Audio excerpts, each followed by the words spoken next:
Coronel Camilo, aproveitando a tua Vamos lá. presença aqui no Gente que Fala, o senhor conseguiu apresentar a sua lei proibindo pancadões? Isso, nós estamos Pancadões apresentando são aqui. aquelas festas maravilhosas. Isso. Lindas, Aquelas festas que acontecem à noite, que não deixam a gente dormir, né? Silenciosas. Então vamos lá, Zé Compé. Nós fizemos já na Câmara Municipal uma lei, um projeto que se transformou em lei, a Lei 15.777. Só que ela tem abrangência só na capital. E, infelizmente, vai um recado aí ao nosso prefeito, Fernando Haddad, né? Em 2 anos quase de vigência da lei, 1 ano e meio, um pouquinho mais, só 18 multas aplicadas. E nós temos 300 dessas festas por final de semana, irregulares. E agora, Zancopé e os meus amigos aqui, nós estamos apresentando um projeto de lei que está em regime de urgência agora na Assembleia Legislativa, para dar possibilidade para que a Polícia Militar ela possa intervir no começo dos pancadões. Deixar bem claro aí para todos. O que é pancadão? É aquele show na rua que perdeu o controle, que virou bagunça, que está repleto lá de droga, sexo com menores, bebida para menores. Isso é o pancadão. Não sou contra nenhum, e nem os outros deputados que também assinam comigo, nenhum tipo de gênero musical. Seja funk, seja pagode, seja samba. O que nós somos contra é a desordem causada por não ter nenhum tipo de organização.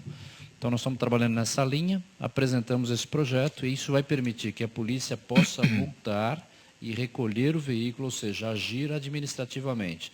E você que liga para a polícia e às vezes reclama que a polícia não vai no início do pancadão, ela não pode ir, aliás, ela pode ir, mas ela não tem como agir, ela não pode apreender o veículo, ela não pode multar. No máximo que a polícia pode fazer é pedir para baixar o som. Coronel Camilo, se eu tiver na porta da minha casa um carro com aquele som exuberante, eu ligar para a polícia, não acontece nada? Se ligar para a polícia vai pedir que você acompanhe até o distrito policial para enquadrar como contravenção penal. Agora, a maioria das pessoas não querem comparecer, então a polícia fica de mãos atadas. Se ela prender o veículo ou multar, é abuso de autoridade. A lei agora dar autoridade para que ela, na área administrativa, aplique a multa, apreenda o veículo. Essa Hoje multa isso não baixa, acontece. Não, esse valor não é baixo? Começa com R$ 1.000 e vai até 4.000 na reincidência. Eu acho que já é um bom tamanho aí, vamos dizer assim, de por pra mexer no R$ 1.000 eu bolso. posso arrebentar o som lá. Então, o importante é assim, reúnem importante é assim, né? cerca de mil pessoas, Mais 2.000, 3.000 na Zona Leste. Na Zona Leste chega a 3.000 pessoas na rua. Tem toda uma disputa. De multa não é nada. Então, mas, ou seja, pelo menos tem uma ferramenta agora. É E outra, parâmetro. não abaixou, foi multado, não abaixou, aprende o som. O som, eles investem bastante no som. Mas só para você que está nos acompanhando, hoje é uma ferramenta a mais para a polícia. Isso é importante. Ou seja, a polícia pode agir no início. Hoje a polícia, se ligarem para lá, Zancopé, a polícia vai falar, olha, liga primeiro para a prefeitura, questão de som alto. E se a prefeitura não toma nenhuma providência, aí sim, aquilo acaba virando uma bagunça. É mais uma ferramenta para o poder público. Eu acho que tem que dar os parabéns para o Coronel Camilo, porque eu acho que desordem não cabe aqui na nossa cidade e cada vez mais tem acontecido isso e a população está sendo muito prejudicada com isso. Eu acho que a iniciativa é excelente e espero que hajam essa aprovação e que a gente possa colocar a casa em ordem. Né? Sem dúvida. Hoje o senhor é presidente da Frente da Família, Cidadania e Cultura. Isso, nós definimos 2 bandeiras já desde a Câmara Municipal e até o motivo que me levou à política. Um deles é a segurança pública, o outro é a internalização de valores. E um dos grandes valores que a gente defende é o valor da família, né? Como a célula máter da nossa sociedade. É na Assembleia, a Frente da Família, Cidadania e Cultura? É na Assembleia e nós defendemos lá programas que fomentem, né, a família e ajudem os jovens, como, por exemplo, o PROERD da Polícia Militar, a gente trouxe também para defender na Frente da Família. E tudo que internalizar valores, estamos propondo também, está em estudo lá, uma disciplina chamada Cidadania, que nós vamos propor aí a Comissão de Educação, bem presidida aí pela Rita Passos, para que seja incluído nas escolas um tema para ser discutido. Não adianta falar que está transversalizado, que está nas outras matérias, isso não acontece. Não adianta falar que aprende em casa, porque também não aprende. Então, é ensinar cidadania aos nossos jovens. Ou seja, que o direito dele acaba onde começa o direito dos outros e que ele vai viver melhor se ele respeitar as regras, se ele tiver condições dignas até de de trabalhar, de conviver, mas saber que tem que ajudar, tem que participar, tem que exercer a cidadania, não pode ser indiferente aos problemas da sociedade e, ao mesmo tempo, colaborar com o poder público, além de cobrá-lo, colaborar com o poder público para que as soluções sejam construídas. Então, são essas duas linhas. Então, temos a frente, eu também lancei a Frente Parlamentar de Segurança e a Frente Parlamentar da Família, Cidadania e Cultura. Coronel, aproveitando, ocupou todos os postos na hierarquia da Polícia Militar aqui em São Paulo, mas a Corregedoria prendeu 10 policiais suspeitos de participar da execução de Fernando Henrique da Silva. Ele estava dominado, algemado, foi atirado de uma altura de 8 metros por um PM da ROCAM. Aí os tiros foram disparados, e nesta sexta-feira outros 5 agentes haviam tido a prisão decretada pela Justiça. Então, vamos lá. Para todos que estão assistindo aí, eu falo com muita propriedade. Comandei a Polícia Militar... Esse assunto aqui porque está documentado, não, além do WhatsApp... Mas eu estou colocando uma situação de momento, né? Não estou partindo para constrangê-lo. Nós estamos falando de WhatsApp... Não, mas por favor. E o WhatsApp é que divulgou essas imagens aqui. Mas, Ancopé, eu agradeço não só você, mas o programa Gente que Fala aí, pela oportunidade que a gente tem de esclarecer. Ou seja, eu trabalho aí, fui comandante da PM por 3 anos, 2009 a 2012, e olha, falo para você que está nos assistindo, é muita gente boa. 99,9% dos policiais militares são jovens, homens e mulheres que são conhecidos, talvez você conheça um policial amigo seu, são gente da melhor qualidade. Infelizmente, quase 100 mil, hoje estão 90 mil homens e mulheres, tem meia dúzia que se desvia. E às vezes se desvia não porque é índole dele, mas por ver reinar tanta impunidade que acaba tentando resolver o problema com as suas próprias mãos. Isso está errado. Nós não compactuamos com isso, né? Eu falo agora nós, policiais de São Paulo, tomamos providências sérias. Eu mesmo, durante o meu comando, cheguei a expulsar ou demitir 300 policiais em média por ano, que eram pessoas que não poderiam continuar sendo policiais. Esses que aparecem no vídeo são desta linha, ou seja, daqueles que têm que ser retirados da própria instituição, ou seja, não estão fazendo a coisa certa com o cidadão de São Paulo, não estão protegendo como devia.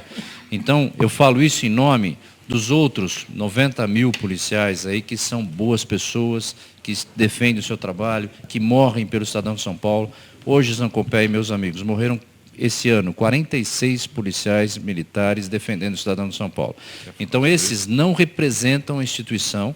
E a Corregedoria deve sim, como sempre fez, atuar rigorosamente e responsabilizá-los e talvez, provavelmente, aí, dependendo do andar das investigações, até excluir das fileiras da própria Polícia Militar. A Polícia Militar é muito diferente do que está sendo mostrado nesses vídeos. Não, eu quero concordar plenamente com o Coronel Camilo, porque eu participei muito, inclusive, da Polícia Militar, quando, na época da implantação do orçamento, eu era o responsável pela área de segurança. Então, eu visitava a Polícia Militar, a Polícia Civil, etc., e verificava o trabalho enorme que é feito. É claro que em cada local de trabalho, em cada setor, existe o bom e o mal. E o que eu quero colocar, é evidente que o coronel coloca bem, não vamos querer abusos, os abusos têm que ser restringidos e punidos. Agora, eu acho que a nossa mídia, tem um grande problema porque ela ataca sistematicamente o militar. E, na verdade, o bandido acaba sendo, às vezes, colocado como herói, né?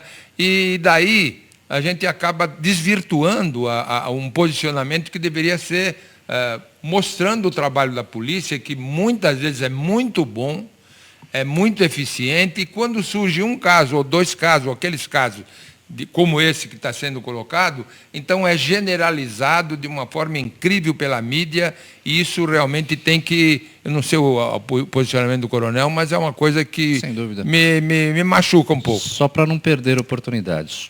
Hoje, pessoal, são 15 mil vezes que uma viatura sai e atende o cidadão de São Paulo por dia, né? Durante as 24 horas, 15 mil vezes uma viatura vai lá. No Copom, são 150 mil ligações por dia. Então, dessas 15 mil ocorrências, a maioria delas são o quê?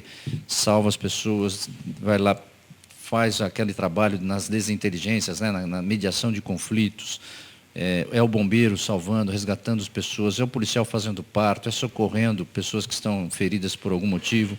Agora, fazer desta forma, como mostrou no vídeo, isso está totalmente contra o que é ensinado nas escolas da Polícia Militar. Aliás, um dos princípios que norteia a Polícia de São Paulo, que são 3, o primeiro deles é respeito aos direitos humanos, respeito às pessoas, à individualidade das pessoas. O infrator da lei ele não deve ser eliminado, ele tem que ser preso, é isso que se prega nas escolas militares. Nós não temos inimigo, o militarismo da Polícia Militar, ele é para estética, é sinais de respeito, de ordem, de civismo, de patriotismo. Então, o infrator da lei, o policial todo, em todas as suas escolas, tem uma disciplina, inclusive, chamada Direitos Humanos, que é para ensinar esse jovem que entra na polícia a tratar bem o cidadão, tratar como ele gostaria de ser tratado e prender o infrator da lei. É na justiça que ele deve responder. O que acontece é que, infelizmente, não a justiça, as nossas leis, elas são muito ruins, elas são muito paternalistas, elas protegem muito o infrator da lei, e o policial, às vezes, se sente aí, prende 1, 2, 3, 4 vezes a mesma pessoa e acaba, infelizmente, aqueles que não estão comprometidos com o cidadão, cometendo esses deslizes. Deve ser rigorosamente punido e responsabilizado por isso, em detrimento dos, para não prejudicar a grande maioria dos policiais, que são homens e mulheres, que, volto a falar, eu tenho muito orgulho de ter comandado a Polícia Militar de São Paulo, pelo tanto de gente boa que tem, tanto de gente que faz acontecer e leva qualidade de vida para as pessoas. Mas, infelizmente, como o senhor citou, todas as profissões têm lá meia dúzia que não deveriam estar lá. Doutor, eu tenho uma pergunta para o senhor. Por favor. Pode ser? Por favor. Qual a sua opinião sobre a ação da PM no caso das 2 mortes na porta da Catedral da Sé? Quantidade de tiros realmente necessário? É o Ivan da Vila Sônia que pergunta. Então, vamos lá, Ivan. Primeiro, falamos do lado da polícia aí que houve um erro, de atuação. Vou falar agora de um acerto. Na Praça da Sé houve um acerto da Polícia Militar. E eu vou explicar por quê e discuto com quem gostaria, o meu lado profissional. Posso até não ser dono da verdade, mas tenho experiência nisso. Primeiro, aquele rapaz que correu, ele foi correndo em volta lá e se atracou com o indivíduo. Vamos lá, por que a polícia não atirou antes, quando ele estava lá e a menina estava segurando a arma? Porque a polícia de São Paulo, diferente de outras polícias do mundo, ela evita ao máximo a morte, inclusive do infrator.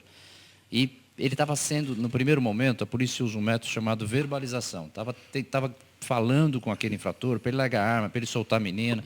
Provavelmente isso pudesse acontecer na sequência. Foi interrompido pelo outro lá que tentou salvar a menina e se atracou em cima, ele começou o tiroteio. Bom, primeiro, por que a polícia deu vários tiros? Enquanto não cessar a agressão, a polícia tem que agir. A polícia estava atirando contra a parede, não colocando em risco ninguém, estava evitando que ele pudesse atirar para cá. Se aquele cidadão, que eu não lembro o nome agora, o infrator, atirasse para a Praça da Sé, já que muita gente estava tentando chegar lá para resolver o problema com as próprias mãos, inclusive, se ele atirasse para cá, ele machucava alguém. Então, a polícia agiu certo, continua atirando até que ele parasse de atirar. Quando ele parou de atirar, a polícia parou de atirar. Tá? Outra coisa, a polícia estava longe, muitos dos tiros que foram, nem chegaram a pegar, nem pegaram na perna, pegaram em órgãos, provavelmente parte não vital, tanto é que ele, ainda sentado, ele pega a arma e tenta atirar. Então, enquanto não cessar a agressão, precisa atirar. Outra reclamação que eu vi lá, os policiais vieram correndo primeiro no infrator. É isso que tem que ser feito. Porque se ele não vai no infrator, o infrator ainda está lá, pega aquela arma e levanta e atira para alguém, morre o policial e também não consegue salvar o refém. Infelizmente, só para finalizar, a atitude daquele senhor é louvável, ele salvou a vida da menina, mas ele perdeu a vida. Então, você que está nos assistindo, não reage, não tente agir contra alguém que está de posse de uma arma de fogo, mesmo que você acredite que ela esteja descarregada. Não é essa forma. E se você for a vítima, pior ainda. Entregue os seus bens materiais. Eu sei que é precioso o patrimônio que a gente tem, mas a vida é mais importante. Então, nesse momento, ali a polícia fez o que tinha que ser feito, foi criticada em alguns momentos, mas eu posso detalhar cada ação que foi feita, é daquela forma que tem que ser feito.